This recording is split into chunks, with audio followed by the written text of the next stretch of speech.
vay tanh tanh chứ à vay tanh tanh mưa vay tanh tanh qua là khơi ai một cái bé rồi vay vay có đang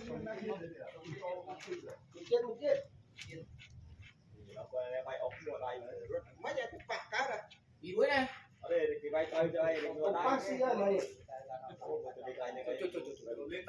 cái chỗ cái bảo này vay ốc muối đó tay nó chừng làm số chỉ có muối thôi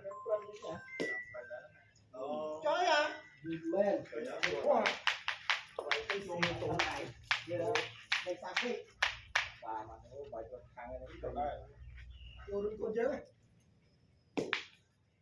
chính tỷ rồi ha dạ xuôi rồi xin mua à con là con điểm này cái tay ra được vài xí vài mua xin mua con điểm xin là được tay ra là gì ha wow mừng quá mừng con sẽ được mình chặt bằng thằng nasi con cho em mua cái thằng nasi cái này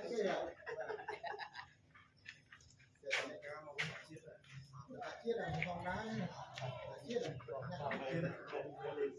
chia là nó con chiết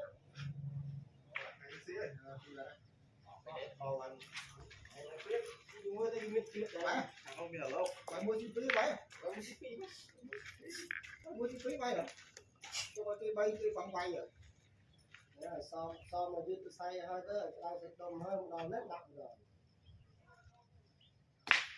cho đấy à bạn muốn mua đấy có riêng là lên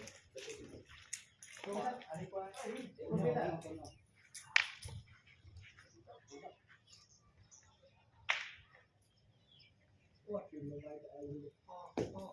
trộm mềm bây giờ tiếp bây giờ tiếp bây giờ một rạng một cua soi một tiền nót bây giờ rồi là qua mấy chỗ đau tự nhiên cho mình thì đây rồi nhà mua tiếp bây giờ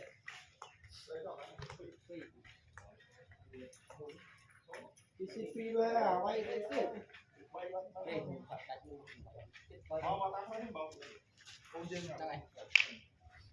đó là cái kích nó để bay mấy kìa ông mới sai trắng à ok lo mua bay luôn ấy nhé đang gì phải đập đi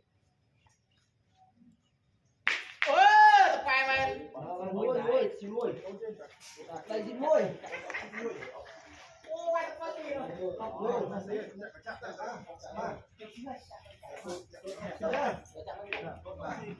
bạn mấy ơi hỏi tụi mình mang cá cái chạy ơi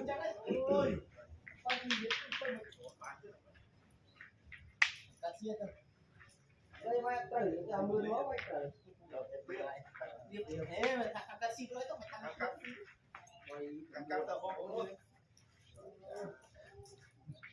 mưa nó bay quá rồi anh vai siêu cầu là cùng cùng nếu mà qua trang thế nó thôi mà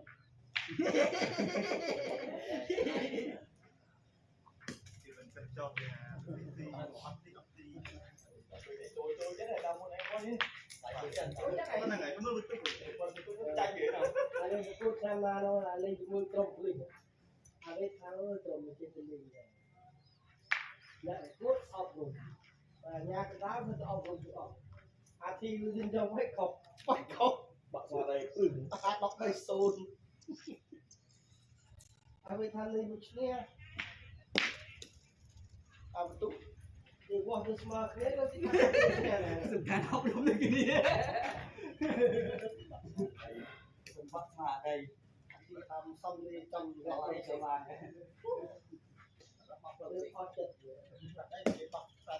Messi trong tìm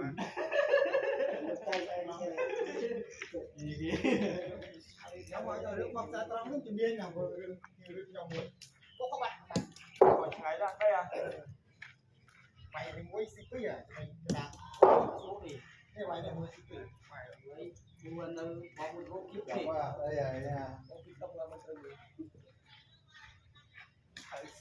đặt video làm canh đặt đây trên 7 phi tiền đó phi đó luôn bán thiết kế lại tao năng màu Chơi như thế mình là Thôi, mày còn ơi, ơi, phê, phê. bồi phê, Bồi phú à? bạch trâu được gì à?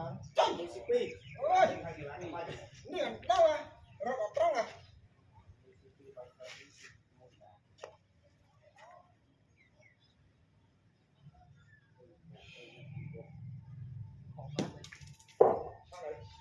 Ở bên kia xịt đi.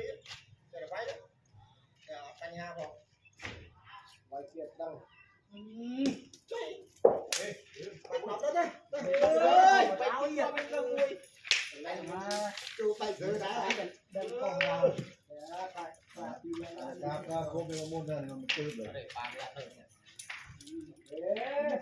Mình đang ngồi nó là hết dầm máu ơi rồi. làm ba món Cô đưa mong muốn này như số bài khó không cái lần đấy à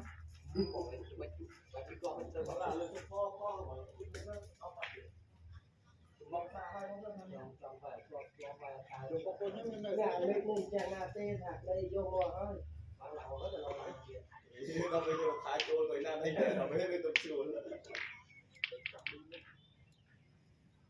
Chẳng đi. Đây sâu nó. Quay ông cái đó à? Quay nó chừng chô thế nào không về cho tụi tôi tranh cho xài. Một cái quay phí bên đi tới. Mày phí nó bắt đó thôi chứ là Chuyện quay bây phí giờ thích tiền. Phí đó là gì? Cho anh họ bên đây tranh ghế bên nó quay phí.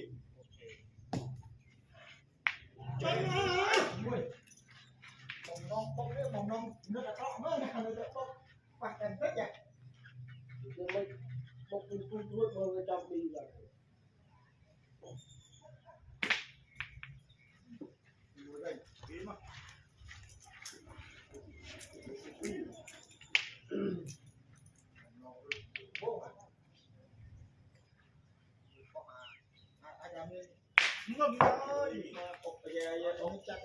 quay chân chân mưa lên liên ớt rồi Là xin bơi ấy à? Vô cu chưa? À quay trường rồi, vô chạy cho trường nó bẩn đó là. Mới chết đó. tại có đấy Đấy, phải. Đó, mà muốn xin bơi ấy. Phải vậy, phải.